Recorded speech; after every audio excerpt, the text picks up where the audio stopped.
Here we go. Welcome into the show. You're watching the San Francisco 49ers Report. My name is Chase Sr., and no matter where you are, how you're tuned in, I appreciate all of you for making this Friday edition of the show a part of your day. What a win last night on Thursday Night Football for the San Francisco 49ers. That certainly goes down as a victory for the ages. And this is always a tradition on this program. Anytime the Niners win the next day, it's a victory day. And in this case, it's a victory Friday. If you're pumped up about that improbable Niners victory, I want you to hit that thumbs up icon and like the video. And let's begin here. We are going to remember this one forever.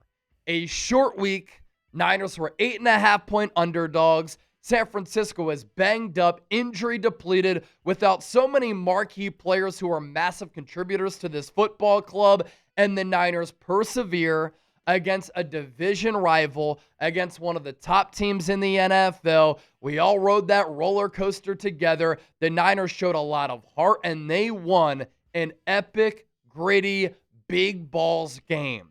And obviously the play of that game to really decide it at the end in the overtime period, the Great Wall of San Francisco. That fourth down stop is up there with some of the most iconic plays in the history of this organization. I don't think it's a hyperbolic statement to make. Obviously, there's the Dwight Clark catch, but outside of that, and some huge plays in Super Bowls, you think of that goal line stop on the road against the Seattle Seahawks. Dre Greenlaw with that huge hit. And then you think of that play last night as Sean McVay tried to go for the win. He didn't want to settle for the tie. And the Niners buckled down, and they get that huge, critical, game-saving walk-off stop. And it's one of the more memorable plays in franchise history. And let's break it down with a little bit of a film study here, because as you can see here to my right, the Rams obviously in a running situation. Sean McVay said a little bit later he regretted this play call and he feels sick because he didn't put his team in a position to win the ball game. Diamador Lenore also had said, as you see him on the corner here, he knew that with the formation that the Rams were running, that they were going to run the football. And there's so many important things that happen in this play as it transpired, which resulted in this massive, huge, clutch win for San Francisco. Mykel Williams, the rookie first-round pick out of Georgia, did a great job of penetrating the interior, occupying a couple of Rams offensive linemen, and he helped to really start off this play with a lot of destruction. And then a couple of players deserve shout-outs here. Obviously, Fred Warner for shooting the gap. Chase Lucas, who Diamador Lenore called a psycho after the game, he shot the gap with a lot of velocity, and he put his hat right on some of those Rams offensive linemen. He helped to blow this play up. Then you see Diamador Lenore at the corner. And then you see the rookie, Marquis Siegel, the fifth-round pick out of Kansas State, who in coverage this year has been picked on, but he's come up with some really big plays to start the year, and you just see that he could potentially be a really special player for San Francisco. And even though he's gotten beat in coverage, that hasn't impacted his confidence. He's still playing really fast and really physical. And so Matthew Stafford here is under center. The carry is going to go to Kyren Williams as we progress to the next slide here. And you see how the Niners along the defensive line are really able to win their one-on-one matchups and how they're able to really disrupt this play right from the snap. And the Rams last night ran it 15 times. They did not have a negative run all game until this run right here. I thought Jordan Elliott did a good job of getting a push. Look at Mykel Williams right here, who's able to really push the offensive lineman into the backfield. That opens up an opportunity for Fred Warner to clog the hole, because if you're Kyren Williams here, where do you go? You can't go up the middle. You see Diamador Lenore setting the edge here, and so he can't really bounce it outside. It's a 4th and 1. And you have Lenore really setting the edge there. And what's incredible is Marquis Siegel is the deep guy. And he was needed on this play to really polish it off. Because as you progress this play and once again go to the next slide, you see how Siegel is able to really help to push the pile, stop Kyron Williams in his tracks, and he wasn't able to get that secondary push to pick up the line to gain. So that obviously is from that angle. And then you see the behind the line of scrimmage angle. Look at Fred Warner here, number 54. Look at Diamador Lenore come in from the edge. Obviously, Marquise Siegel stops Kyron Williams right in his tracks as well to never give him an opportunity to progress, move the chains, which ultimately probably would have resulted in a Rams victory. I mean, this Niners defense was on the field a lot after that first quarter when San Francisco dominated time of possession and they were exhausted late. They had lost Kalia Davis. They lost Yetur Gross-Matos, but they're able to show some intestinal and mental fortitude and come up with a massive stop in the biggest play of the ball game. And of course, the celebration that ensued, absolutely epic. Robert Saleh going crazy as his defense able to dot the exclamation point. By this time, general manager John Lynch was down on the sideline. He was amped up, clapping his hands. He has to be so proud of his football team, especially a young team. Such a formidable moment for the young players on this roster. And then you don't see Kyle Shanahan show emotion a ton, although I will say he's been very fed up with some bad penalties to start the year. He's been very intense. He looks alive once again after last year. He looked kind of beaten down and battered mentally, emotionally, physically, and spiritually. So too did the whole Niners team. But Shanahan, with that smile, knows how big of a win that was for San Francisco. And for the Niners to be 4-1 right now, after 5 games played, with all of the injuries that have happened, winning 4 games with 2 different quarterbacks, 3 of which with the backup quarterback, and to have down-to-the-wire victories, for this team to be prepared, for this team to persevere, for this team to show so much mental and physical toughness, for this team to be ready to play in the guts of the game. Kyle Shanahan needs to be in the Coach of the Year conversation. And obviously one of the biggest storylines coming out of that game, the Niners quarterback. What we saw from Mac Jones last night, one of the grittiest quarterback performances ever. And let me reemphasize that.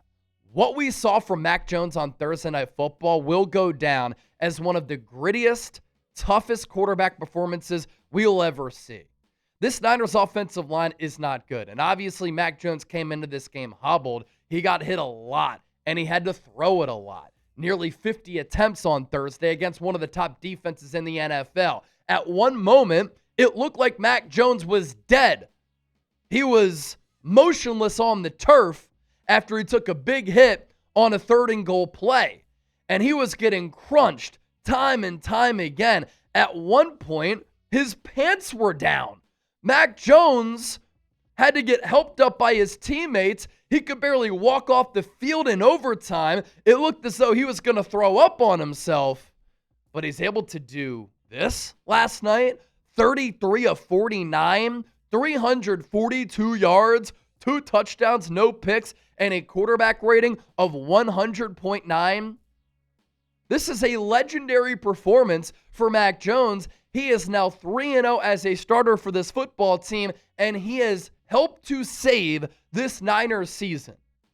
Mac Jones won this game and did that last night and performed that well against that Rams defense with those weapons. No Ricky Pearsall, no Jawan Jennings, no George Kittle, no Brandon Ayuk. Kendrick Bourne was the Niners' number 1 wideout. Demarcus Robinson, the number 2. The number 3 and 4, Sky Moore and Marquez Valdes-Scantling, who haven't even been with the team that long. And Mac Jones puts up those numbers with some huge plays on 3rd down, and he's able to battle through injuries and fatigue, getting hit countless times in the pocket. Mac Jones is an absolute dog, and he should earn the respect of everybody out there with what he was able to do on Thursday. And of course, it's how he did it, right? The 33 of 49 for 342 yards. Obviously, that many attempts goes to show you that Kyle Shanahan has so much trust in him. But look at the passing chart here. He's able to throw from sideline to sideline, all three levels. Obviously, a lot of these attempts were short, intermediate throws. He was highly accurate, big pressure throws, tight window throws, big third down conversions, getting hit as he threw it. An MVP level performance from Mac Jones, where last night he looked like a legitimate starting quarterback in the NFL. And this spray chart is incredible in the way where Mac, against that defense with a depleted Niners offense, was able to matriculate downfield, go on a couple of really long scoring drives, convert in some big time moments. He was a surgeon against the Rams with a skeleton crew on offense. And I was walking into work today and I was thinking about this. I love stories like this, where players are able to resurrect their careers, where players are able to redeem themselves and really change the narrative that a lot of people had about that player. The New England Patriots and the Jacksonville Jaguars left Mac Jones for dead. Nobody in the NFL wanted him. Then Kyle Shanahan, who liked him in the pre-draft in 2021, signs him. Mac has played great. He's gone 3-0 as a starter to save the Niners season, and last night turns in one of the grittiest, toughest performances you will ever see. And Mac Jones threw 49 passes last night when the 49ers were either tied or in the lead. The only other quarterbacks to do that since 2020, Tom Brady twice, Patrick Mahomes twice, Ben Roethlisberger twice, Joe Burrow, Russell Wilson, Justin Herbert. That's the ultimate trust from your head coach to the quarterback. And Fred Warner after the game was as pumped up as you will ever see him. He understands the weight of this victory, how this can help to propel San Francisco for the rest of the year, how this can give the Niners confidence, especially going into this mini bye week where they have to go on the road in week 6 and play a banged-up Buccaneers team. But this is a win that has season-long implications, what I meant to say there. And Fred Warner called the victory humongous. And it's hard to say otherwise. A humongous victory from the front office to the coaching staff to the roster, given the opponent.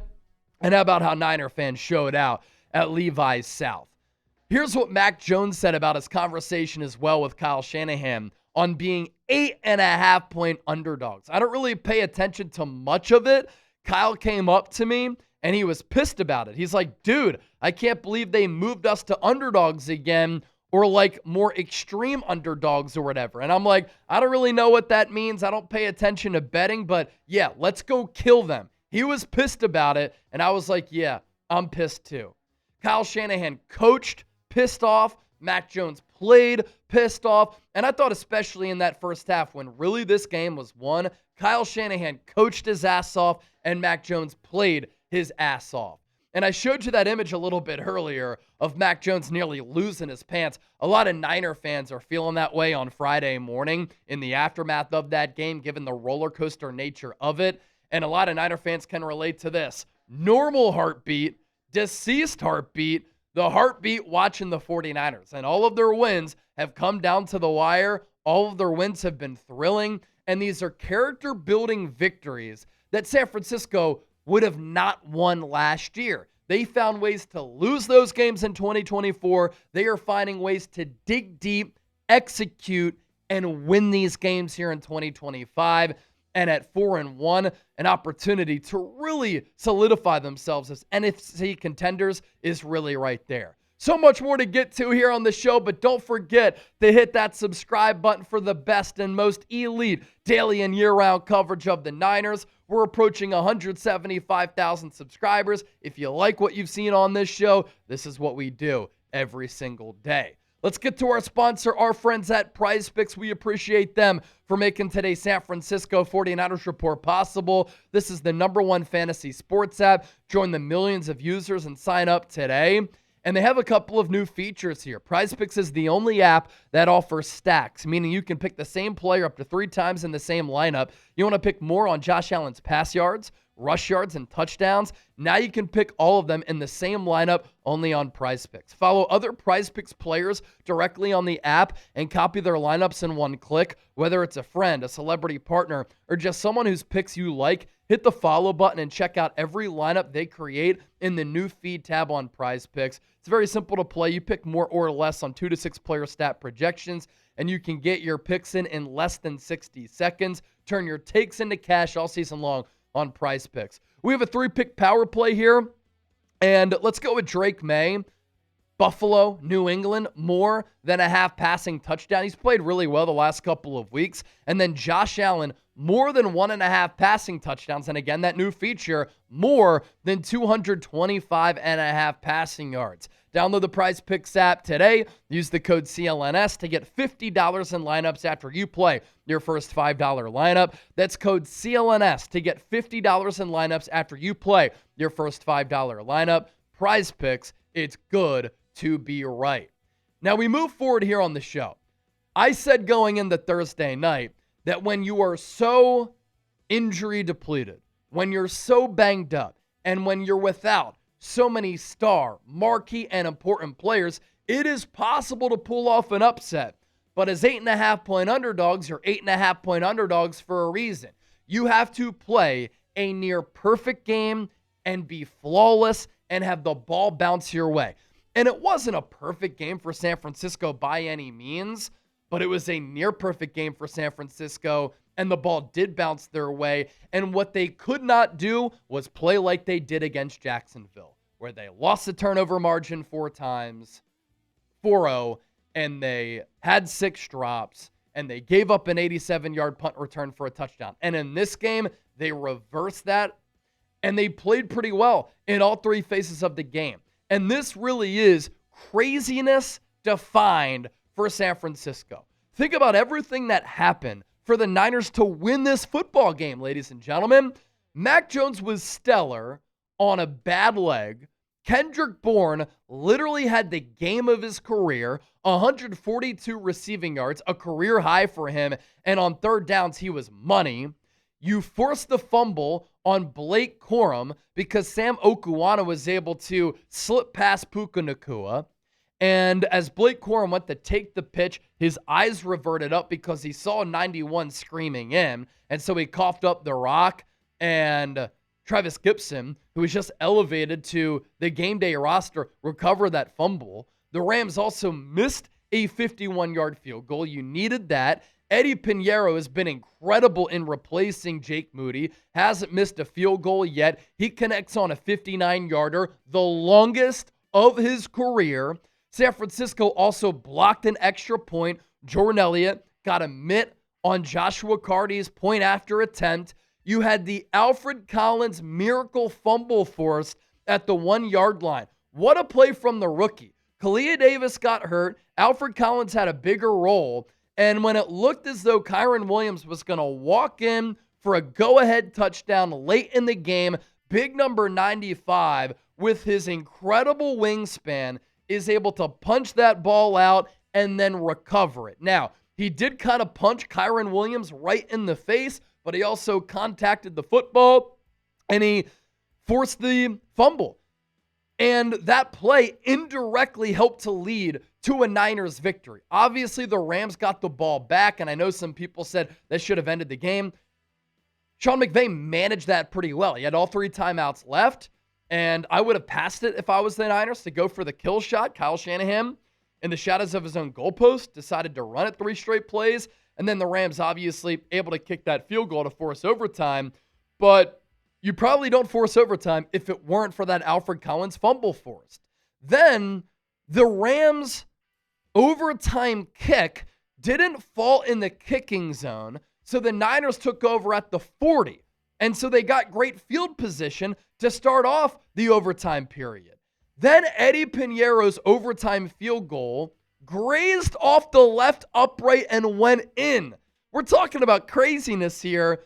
Game of inches. And then San Francisco sells out. They load the box, and they get the 4th down stop for the walk-off win. You also think about some of the big plays that the rookies made in this game. Marquise Siegel, the tackle to end it. Alfred Collins, the forced fumble. It's looking as though this Niners 2025 draft class shaping up to be a really good one, and the last 2 drafts could really be franchise-altering for San Francisco. Here's what Sean McVay said about that 4th down call, and obviously, with how Matthew Stafford played, he didn't put the ball in the hands of Stafford. Instead, the Rams decided to run it. Poor decision by me right there, but give the Niners credit. They made enough plays to be able to win the football game. I'm pretty sick right now. I'm sick of the spot that I put our group in to end the game. Niner fans are not sick, Sean. They are elated. As for some injury news here for the Niners coming out of that game, Niners defensive tackle Klay Davis, part of that unheralded San Francisco defensive line from Ian Rappaport that continues to get pressure, even though they're not really, will undergo surgery today to repair a broken hand. Not expected to be a long-term injury, though. He can miss as few as 2 games, and he's expected to return with the club. So probably not an IR stint for Klay Davis. Before the game, we did get a Brock Purdy update, and for as well as the Niners played, for as great as Kyle Shanahan coached, the Niners do deserve some criticism here.